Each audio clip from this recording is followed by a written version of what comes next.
அமுதான தமிழே நீ வாழி. என் ஆவியிலே கலந்து நாவினிலே தவழும் அமுதான தமிழே நீ வாழி. நல்லதோர் வீணை செய்தே அதை நலங்கட புழுதியில் எறிவதுண்டோ, சொல்லடி சிவசக்தி என்னை சுடர்மிகு அறிவுடன் படைத்து விட்டாய், வல்லமை தாராயோ இந்த மாநிலம் பயனுற வாழுதற்கே என்பான் பாரதி. அப்படி இந்த தமிழ் மாநிலம் பயனுற வாழ வேண்டும் என்பதற்காக காவல்துறையிலும் சரி, எழுத்துத்துறையிலும் சரி, பொது நலனிலும் சரி, எல்லாவற்றையும் சிறகுகள் விரித்து பறந்தெடு தம்பி, சிதறாத உன்னுடைய திறமையை நம்பி என்று கவிதை வரிகளால் கவிஞராக முகிழ்ந்திருக்கும் காவல்துறை கூடுதல் இயக்குனர் டாக்டர் திரு அமல்ராஜ் ஐபிஎஸ் அவர்களே, வெட்ட வெட்ட நான் தலைப்பேன், இறப்பிலும் நான் உயிர்ப்பேன், மரங்களில் நான் ஏழை, எனக்கு வைத்த பெயர் வாழை. இந்த வரிகளுக்கு சொந்தக்கார இந்த புத்தகங்களை வெளியிட்டு இங்கே அமர்ந்திருக்கின்ற மாபெரும் மனிதர் திரு மேத்தா அவர்கள். சொலல் வல்லன் சோர்விலன் அவனை இகழ்வெல்லல் யாருக்கும் அரிது என்பார்கள். சொல் திறமை உள்ளவனை வெல்லுவது யாராலும் முடியாது என்பதற்கு அவர் ஒரு உதாரணம். அவரை பற்றி நிறைய சொல்லிவிட்டார்கள். அடுத்து நோய் நாடி நோய் முதல் நாடி அது தணிக்கும் வாய் நாடி வாய்ப்ப செயல் என்பதற்கு இணங்க மருத்துவராக பணியை துவங்கி கற்றுக்கொள்ளுதல் மனித பண்பு, கற்றுக் கொடுத்தல் மனித மாண்பு என்று கல்வி பணியை கையில் எடுத்து திருச்சி SRM பொறியியல் கல்லூரியினுடைய தலைவராக எனது இனிய நண்பராக இங்கே அமர்ந்திருக்கும் திரு சிவகுமார் அவர்களே, அருள் இல்லாருக்கு அவ்வுலகம் இல்லை, பொருள் இல்லாருக்கு இவ்வுலகம் இல்லை என்பதற்கு இணங்க ரூட் நிறுவனத்தினுடைய தலைவராக, கோவில் உள்ளவங்க எல்லாமே பொருள் நிறைந்தவங்களா இருப்பாங்க. பக்கத்தில் விஜயா பதிப்பகத்தினுடைய பெரியவருக்கு நான் பொருள் என்று சொல்வது அறிவு, எப்படி வேண்டாம் வைத்துக் கொள்ளுங்கள்.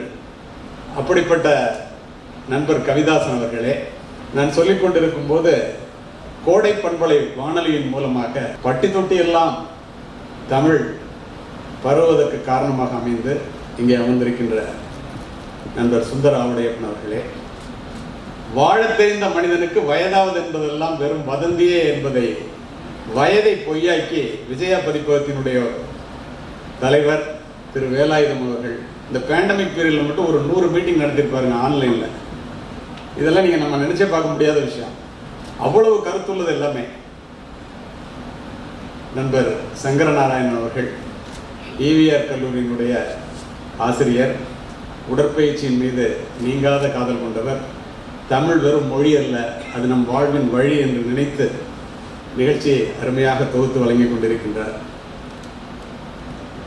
காவல்துறை தலைவராக அமைதியாக கீழே அமர்ந்திருக்கின்ற திரு பாஸ்கரன் IPS அவர்களே, ஏனைய ஆண்டறிந்து அடங்கிய கொள்கை சான்றோர்களாக இந்த மேடையிலே அமர்ந்திருக்கின்ற பெரியோர்களே, உங்கள் அத்தனை பேருக்கும் என்னுடைய நெஞ்சார்ந்த நன்றியை தெரிவித்துக் கொள்கின்றேன். நூல் பற்றி பேசுவதற்கு முன்னால் நூலாசிரியர் பற்றி பேசியே ஆக வேண்டும். காரணம், நான் அவரோடு பணிபுரிந்தவன், அவரிடத்தில் பணிபுரிந்தவன், பல மணி நேரங்களை மைதானத்தில் செலவு செய்தவன், அவருடைய அனைத்து புத்தகங்களையும் வெளியிட்டவன், எல்லாவற்றுக்கும் மேலாக பல ஆண்டுகளாக என்னுடைய நெருங்கிய நண்பர். இதை நான் சொல்லுவதற்கு காரணம் உண்டு. போலீஸை பற்றி சொல்லும்போது கூட நண்பர் சிவகுமார் அவர்கள் இப்போ பேசும்போது சொன்னார், போலீஸ்னா நம்ம ஒரு மாதிரி நினைச்சிருப்போம் அப்படின்றதுல நிறைய அர்த்தம் இருக்கு. சிட்னி ஷெல்டன் வந்து அழகா சொல்லுவோம் போலீஸை. யார் போலீஸ்னு? those who risk their life every day to protect the world and make it a better place, police and armed forces. They are our heroes ma. ஏன்னா அவங்களாம் நிஜ ஹீரோக்கள். நம்ம நிழல் ஹீரோக்களை தேடியே போயிட்டு இருக்கிற உலகமா ஆயிட்டோம். இங்க உட்கார்ந்திருக்கின்ற இளைஞர்கள் நிஜமாக ஹீரோக்களாக இருப்பவர்களை நீங்கள் மனதிலே வடிக்க வேண்டும் என்பதற்காக இதனை குறிப்பிடுகின்றேன். அது மட்டுமல்ல, if you would not be forgotten as soon as you are dead and rotten, either you write things worth reading or do things worth writing more. இது என்னன்னா, இறந்து போனவுடன் மறந்து போகப்படாமல் நீங்கள் இருக்க வேண்டும் என்றால் எழுதுவதற்கு ஏதுவாக நல்லதை செய்துவிட்டு செத்து போங்கள். அல்லது படிப்பதற்கு ஏதுவாக நல்லதை எழுதிவிட்டு செத்து போங்கள் சொல்றது பெஞ்சமின் பிராங்க்லின். இதை ஏன் இந்த இடத்துல குறிப்பிடுறேன்னா, ஒரு காவல்துறை அதிகாரி இத்துணை புத்தகங்களை எழுதுவார் என்று எத்தனை பேருக்கு தெரியும்? வாய்ப்பு குறைவு, மிகவும் கடினம். பயன்குன்றும் அறுதொழில் ஒரு நூல் மறப்பர் காவலன் காவான் என் வள்ளுவர் 1000 ஆண்டுகளுக்கு முன்னாடி. அது மன்னவனை குறிப்பிடுகின்ற சொல்லாக இருந்தாலும் கூட அந்த உத்தரவுப்படி காவல் சட்டம் ஒழுங்கை நிலைநாட்டுகின்ற காவல்துறை அதனுடைய தலைவர். நீங்க நினைச்சு பாருங்களேன், மவுண்ட் ரோட்ல ஒரு கான்ஸ்டபிள் ஒரு நாள் இல்லைன்னா 1 மணி நேரம் இல்லைன்னா அந்த சென்னை மாநகரம் ஸ்தம்பித்து விடும். காவல் நிலையங்கள் மூடப்பட்டால் ஆப்கானிஸ்தான் ஆயிடும். இது எல்லாருக்கும் தெரியும். ஆனா உண்மையான காவல்துறை ரோட்ல நின்று 100 ரூபாய் பணம் வாங்கிட்டு இருக்கிறவங்க தான் காவல்துறைன்னு நிறைய பேர் நினைச்சிட்டு இருக்கோம். அது அல்ல.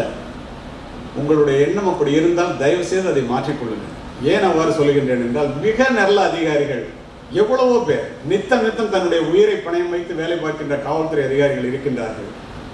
See, what we have done for ourselves will die with us and what we have done for others will remain and it is immortal.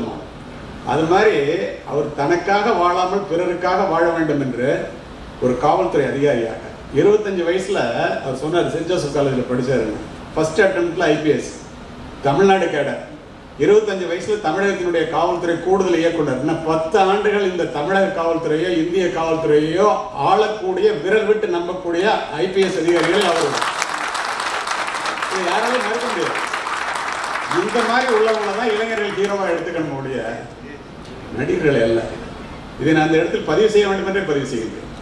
நிஜம் நிழல்ங்கிறது வித்தியாசம் தெரியாமலே போயிடுச்சு. அதை அட்லீஸ்ட் இனிமேலாவது புரிஞ்சுக்கணும். சரி, நூல் பற்றி போராட கற்றுக்கொள் 4 தலைப்பில் எழுதியிருக்காரு. உன்னை அறிந்து கொள், உலகத்தை புரிந்து கொள், மனிதர்களை தெரிந்து கொள், போராட கற்றுக்கொள். இந்த உன்னை அறிந்து கொள் அற்புதமான வார்த்தை. தன்னை தான் அறிய தனக்கோர் கேடில்லை. தன்னை தான் அறியாமல் தானே கெடுகின்றான். தன்னை தான் அறிந்த பின் தன்னையே அர்ச்சிக்க தான் இருந்தானே. திருமூலருடைய பாட்டு இது. அதை ஒரு புத்தகத்தில் எழுதியிருக்கிறாரு. கண்ணதாசன் வரியில சொல்லணும்னா கவிஞர் மேத்தா சார் அவர்களை பத்தி நிறைய பேசிட்டாங்க. அதனால நான் பாரதியும் கண்ணதாசனையும் எடுத்துக்கணும்னு நினைக்கிறேன். இந்த இடத்துல உன்னை நீ அறி அப்படின்னு சொல்றதுதான் அதனுடைய முக்கியமான கருத்து. நீ உன்னை அறிந்தால் இந்த உலகத்தில் போராடலாம். உயர்ந்தாலும் தாழ்ந்தாலும் தலைவணங்காமல் நீ வாழலாம். கண்ணதாசன் அழகா சொல்லிட்டு இருக்க. உடலை தெரிந்து கொள். அடுத்தது அதுல எழுதியிருக்காரு. உடம்பால் அழியின் உயிரால் அழிவர் திடம்பட மெய்ஞானம் சேரவும் மாட்டார். உடம்பை வளர்க்கும் உபாயம் அறிந்தேன், உடம்பை வளர்த்தேன், உயிர் வளர்த்தேனே. திருமுதல். உள்ளம் திருக்கோயில் ஊனுடம்பு ஆலயம். ஏன் இதை சொல்றேன்னா, எல்லாரும் நம்ம நல்லபடியா உயிரோட நல்லா வாழணும்னா, நல்ல வண்ணம் இந்த பூமியில் வாழ வேண்டும் என்றால் உடலை பேணி பாதுகாத்துக்கொள். விசையொரு பந்தினை போல் நான் வேண்டியபடி செல்லும் உடல் கேட்டேன் பாருங்க. எல்லாருக்கும் ஏதாவது ஒரு டேக் ஹோம் மெசேஜ் இருக்கணும். நாங்க பேசும்போதே ஏடிச்சு, அதனால இதெல்லாம் சொல்றேன். அரும்பு கோணினால் மலராகும், கரும்பு கோணினால் கட்டியும் பாகுமாம், நரம்பு கோணினால் நாம் அதற்கு என்ன செய்வோம். நரம்பு கோணி போச்சுன்னா எதுவுமே செய்ய முடியாது. மனோன்மணியம் சுந்தரனார் பல 100 ஆண்டுகளுக்கு முன்னால் உடலில் உறுதி உடையவரே உலகில் இன்பம் உடையவராம். இடமும் பொருளும் நோயாளிக்கு இனிய வாழ்வு தந்திடுமோ. காலை மாலை உலாவி தினம் காற்று வாங்கி வருவோரின் காலை தொட்டு கும்பிட்டு காலன் எமன் காலன் ஓடி போவானி. தூய காற்றும் நன்னீரும் சுண்ட பசித்ததின் உணவும் நோயை விரட்டி விடுமப்பா, 100 வயது தருமப்பா. அருமை உடலில் நாமெல்லாம் அறியும் வகையில் அறிவோமே, வருமுன் நோயை காப்போமே, வையம் புகழ வாழோமேன்னு அன்றைக்கே சொல்லிட்டு போயிட்டாங்க. நம்மெல்லாம் அதை ஃபாலோ பண்ற மாதிரி தான் முக்கியம். அடுத்து உலகை தெரிந்து கொள். இந்த உலகை தெரிந்து கொள்ளுங்கிறது நான் ரொம்ப விரும்பி படித்தேன். என்ன காரணம்னா, இந்த டிஜிட்டல் வேர்ல்ட்ல அபரிமிதமான இணையதள வளர்ச்சியின் காரணமாக ஏற்பட்டிருக்கிற மாற்றங்களை வெகுவாக விரிவாக எழுதியிருக்கிறார். நம்ம அந்த பேண்டமிக் நேரத்தில் எல்லாருமே தலைகீழா புரட்டி போடப்பட்டு விட்டோம், எல்லா தொழில்களும். ஆனா அமேசான் நிறுவனத்தினுடைய ஓனர் ஜெஃப் பெசோஸ், அவனுடைய சொத்து மதிப்பு $179 பில்லியன், இந்திய ரூபாய்க்கு 130 லட்சம் கோடி. 2வது இடத்திற்கு தள்ளப்பட்ட மைக்ரோசாப்ட் நிறுவனர் பில் கேட்ஸுடைய சொத்து மதிப்பு $75 billion. It is equal to 102 லட்சம் கோடி. ஏன் இதை சொல்றேன்னா, இந்த பேண்டமிக் நேரத்தில் இந்த டிஜிட்டல் வேர்ல்ட உபயோகப்படுத்தாதவர்களே இல்லை. பிள்ளைகள் படிப்பதில் ஆரம்பித்து, பெரியவர்கள் வேலை பார்ப்பதில் ஆரம்பித்து, விளையாடுவதில் ஆரம்பித்து, படிப்பதில் ஆரம்பித்து, பொழுதுபோக்குவதில் ஆரம்பித்து என்று எல்லாவற்றுக்கும் ஒரு கையகல செல்போன் வந்து உலகத்தை ஒரு உள்ளங்கைக்குள் கொண்டு வந்து விட்டது. அதே நேரத்திலே ஒரு ஆணுக்கும் பெண்ணுக்கும் இடையில் உள்ள இடைவெளியை ஒன்றுமே இல்லாமல் ஆக்கிவிட்டது. இதை நம்ம எப்படி உபயோகப்படுத்துறோங்கிறதான். இந்த செல்போனை கண்டுபிடிச்சோன்னா, ஆப்பிள் போனை கண்டுபிடிச்சோன்னா, பில்கேட்ஸ் ஒவ்வொருத்தரும் ஒவ்வொன்றும் செய்யும் போது ஸ்டீவ் ஜாப் வந்து ஆப்பிளை கண்டுபிடிச்சார். கண்டுபிடிச்சிட்டு சொன்னார், அவர் சொன்னது அப்படியே பதிவு செய்யறார். Apple proved that a cell phone can change the world within 10 years.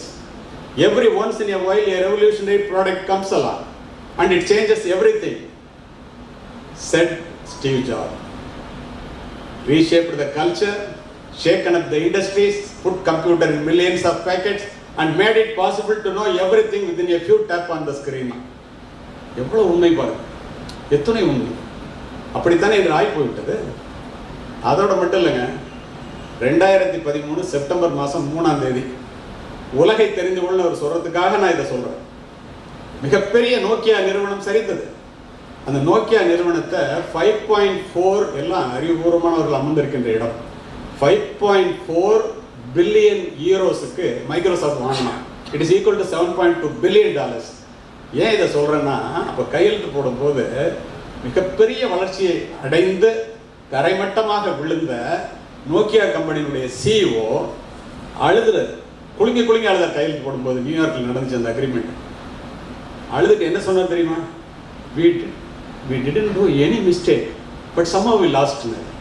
அதே போல தப்பே பண்ணாம எப்படி லாஸ்ட்னா, எங்களுடைய சக போட்டியாளர்கள் அபரிமிதமான இணையதள வளர்ச்சியை கற்றுக்கொண்டு தெரிந்து கொண்டு மிக வேகமாக இந்த விஞ்ஞானத்தை புரிந்து கொண்டு they are updating. If you are not updated, you are outdated. அதை நாங்கள் உலகத்தில் நடந்த மிக அதிக முன்னேற்றத்தை உற்று நோக்க தவறிவிட்டோம், அதனால் தோற்று விட்டோம். அது தனி மனிதனுக்கு தான், எல்லாருக்கும் அது. நான் ஒரு வேலை சார் சொன்னேன், இந்த 1.5 வருஷத்துக்கு முன்னாடி எனக்கு 2.5-3 லட்சம் ஃபாலோவர்ஸ் இருந்தாங்க. இப்போ இந்த 1.5 வருஷத்துக்கு அப்புறம் அவர் சொன்னார் இல்லையா, எல்லாரும் பார்த்தீங்கன்னா உடனே வந்துடும், 5 லட்சம் ஃபாலோவர்ஸ் ஆயிட்டாங்க. அப்போ எல்லாரும் செல்போன்லேயே உட்காந்துருக்கோம். எதை நாம் நல்லபடியாக உபயோகப்படுத்திக் கொள்ள வேண்டும் என்பதை யார் நினைக்கின்றார்களோ அவர்கள் மட்டுமே வச்சுக்கிறோம். சரி, கவிதை நூல் சிறகுகள் விரித்திடு. வேர்ட்ஸ்வர்த்திட்ட போய் கவிதைன்னா என்னன்னு கேட்டா, spontaneous outflow of powerful feelings. ஒரு மனிதனுடைய உணர்ச்சிகள் தானாக வெளியில் வந்து விழுவதுதான் கவிதை என்பாங்க. கவிதைய கலைகளின் அரசின்னு சொல்லுவாங்க. புதுக்கவிதை வந்த பிறகு மிக அதிக அளவிலே பட்டி தொட்டி எல்லாம் சென்றது. அவர் கவிதை நூலில் கூட எழுதியிருப்பாரு, பழகு தமிழில் பேசு, அழகு வெளியிற பேசு. அது படிக்கும்போது எனக்கு என்ன ஞாபகம் வந்துச்சு, பழகின பாஷையிலே படிப்பது பாவம் இல்லை, புரியாத ராகம் என்னென்னவோ பாவம், புரியாத கூட்டம் தலைய ஆட்டம், அம்மி அரைச்சவ கும்மி அடிச்சவ நாட்டுப்புறத்துல நாத்து நட்டவ, சேரிக்கும் சேர வேணும் உன்னுடைய பாட்டு அப்படின்னு சொல்றது. இந்த புது கவிதைகள் வந்த பிறகுதான் எல்லாருக்கும் புரியுற மாதிரி பரன் மேல இருந்த பாட்டை கீழே கொண்டு வந்தது பாரதி, மேத்தா அவர்கள், கண்ணதாசன், அப்படியே சொல்லிட்டே போலாம். இது ஏன் பரன் மேல இருந்த பாட்டு அப்படின்னு சொல்லி சொன்னா, அத்தமும் வாழும் அகத்துமட்டே, அன்பொழுக முத்திய மாதரும் வீதி மாட்டே, மொத்தி மொத்தி கைத்தலம் மேலிட்ட மாந்தரும் சுடுகாடு மாட்டே. இது எத்தனை பேருக்கு புரியும்? வீடு வரை உறவு, வீதி வரை மனைவி, காடு வரை பிள்ளைன்னு போயிட்டார் கண்ணதாசன். அத்தனை பேருக்கும் புரிஞ்சு அதே தான். இதுதான் மக்கள் மனதிலே பதியும்படியாக தன்னுடைய உணர்வுகளை நல்ல சொற்களின் மூலமாக எந்த ஒரு கவிஞன் கொண்டு வந்து சொல்லும் போது மக்கள் மனதை கொள்ளை கொள்கிறானோ அதுதான்டா கவிதைன்னு போயிட்டான். இப்போ நம்ம கம்பன்ல இருந்து சொல்றோம், புத்தகங்களை பற்றி பேசுவதற்கு நிறைய பேர் இருக்கிறார்கள், நிறையவே பேசிட்டார். வர்றவங்களுக்கு ஒரு டேக் ஹோம் மெசேஜ் நான் சொல்லணும்னு நினைச்சேன்னா, தமிழ் மொழி எவ்வளவு மிகப்பெரியது. கம்பன், கன்னி தமிழின் பெருமையெல்லாம் கம்பன் கவிதை அருமையினான். ஏன் அப்படி சொன்னான்? காண்டங்களை எழுதி எழுதி யுத்த காண்டத்தை எழுதும் போது கம்பன் உச்சஸ்தானில் இருந்த நேரம். கும்பகர்ணன் மிகப்பெரிய நீதிமான். அவனை போய் எழுப்ப போறாங்க. தமிழினுடைய அழகையும் கவிதையினுடைய நுணுக்கத்தையும் அந்த கவி எப்படி எப்படியெல்லாம் மாறி வருதுன்னு பார்க்கறதுக்காக இதை சொல்றாங்க.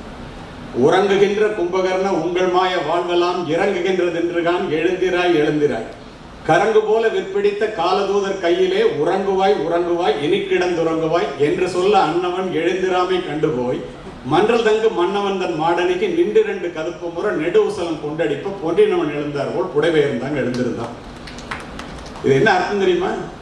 தூங்கிட்டு இருக்கிற கும்பகர்ணன் எழுப்ப போறாங்க, எந்திரிக்கல. யானை விட்டு மிதிக்கிறாங்க. உசலம்னா உலக்க, அதை வச்சு அடிக்கிறாங்க. தூங்குறவனுக்கு தட்டி கொடுத்த மாதிரி இருக்கு, நல்லா தூங்குறான். தூங்கினோன்னா அவனுக்கு சாப்பாடு கொடுக்கணும். 600 சகடத்தை அடிசலும் 100 குடங்களும் நுங்கினான் ஏறுகின்ற பசியினை எழுப்பினான் சீருகின்ற முகத்தெரு சிங்கனான். என்ன அர்த்தம் தெரியுமா? 600 வண்டி சோறு, 10,000 குடம் பால், இதை குடிச்ச உடனே பசிச்சவனுக்கு கொஞ்சோண்டு சாப்பாடு கிடைச்சா பசி ரொம்ப அதிகமாக இருக்கும்னா அது மாதிரி அனுப்பிச்சான். கற்பனை வளத்தை பாருங்கள். 2 பேர் கட்டி பிடிச்சுக்கிறான். யாரு? ராவணனும் கும்பகர்ணனும். நின்ற குன்று ஒன்று நீள் நெடுங்காலுடன் சென்ற குன்றை தழி என்ன செய்கையான். என்ன வார்த்தை பாரு. சொல்றான், அட்வைஸ் பண்றான். நம்ம செத்து போயிடுவோம்டா, நீ செய்யறது தப்புடா. சீதையினுடைய கற்பு நாகப்பாம்பினுடைய விஷத்தை விட பெருசு, வேண்டாம் விட்டுருங்க. கும்பகர்ணன் அண்ணனுக்கு சொல்றான், கேட்கல. அதை எப்படி சொல்றான் தெரியுமா?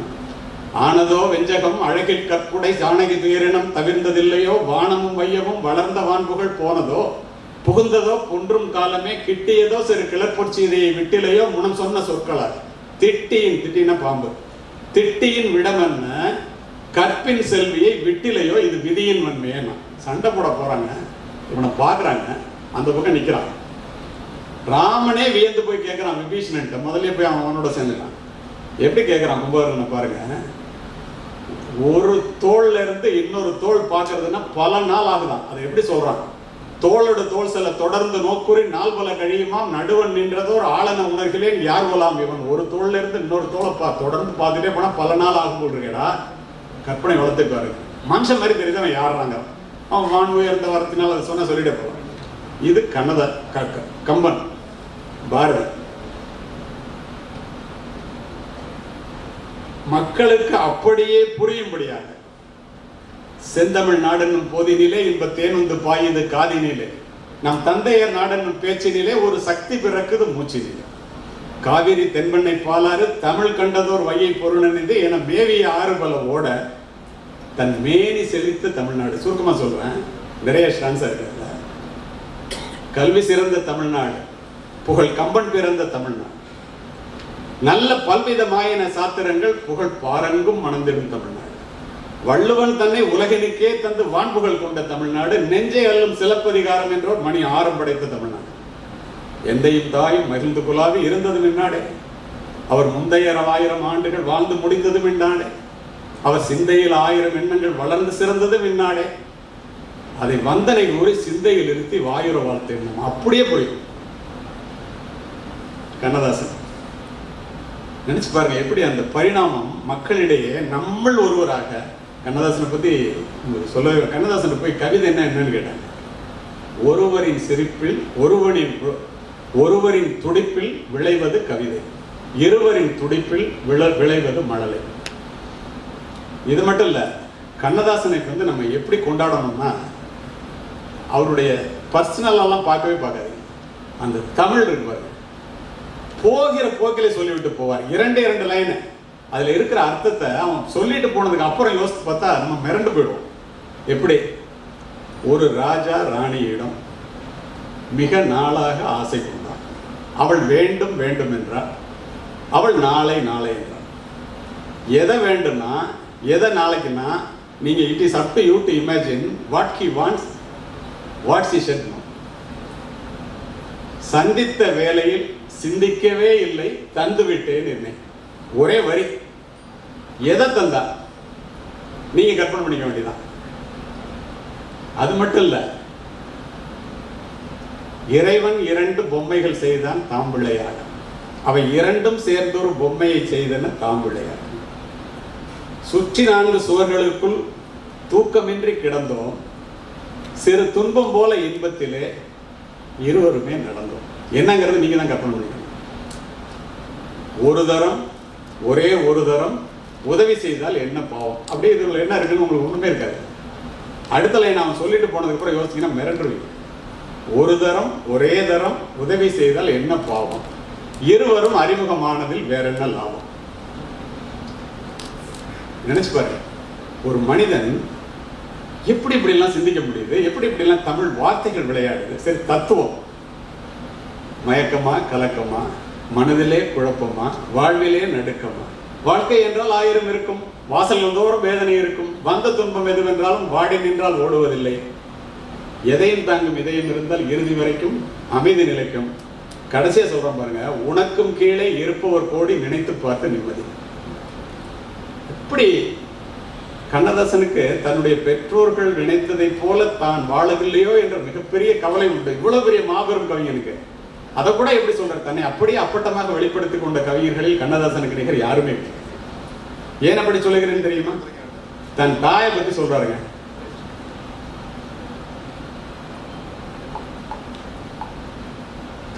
ஒரு தாய் வந்து ஒரு குழந்தைய பெற்கிறா, இந்த பிள்ளை உருப்படாது அப்படின்னு மாண்டு போனாலாம். தந்தையும் இப்பிள்ளை உருப்படாது என்று தணலிலே வெந்து போனான். ஊன் பெற்ற யானுமோ உயிர் தந்த இறைவனும் உயரத்தில் ஒளிந்து கொண்டான்.